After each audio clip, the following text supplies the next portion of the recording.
ఇంటిని సరిదిద్ది ఊరిని దిద్దమంటారు పెద్దలు. మన మోడీ గారు సీఎంగా ఉన్నప్పుడు గుజరాత్ని బాగానే డెవలప్ చేశారు. ప్రెజెంట్ పీఎం అయినా సరే ఆయనకి గుజరాత్ మీద ప్రేమ అస్సలు పోవడం లేదు. 2 రోజుల గుజరాత్ పర్యటన కోసం ప్రధాని మోడీ సోమవారం అహ్మదాబాద్ చేరుకున్నారు.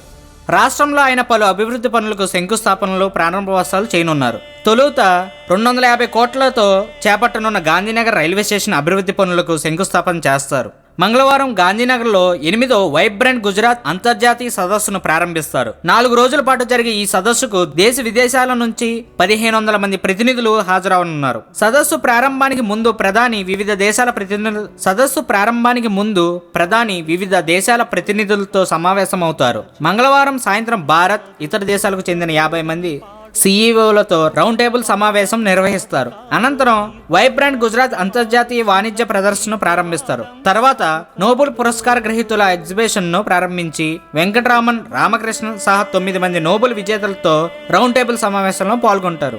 ఇదంతా చూస్తున్న ప్రతిపక్ష నాయకులు, ఇతర నాయకులు దేశంలో గుజరాత్ మాత్రమే రాష్ట్రం కాదని, ఇంకా చాలా ఉన్నాయని, అటువైపు కూడా ఒక లుక్ వేయమని మోడీని అడుగుతున్నారు. ఇది సంగతి.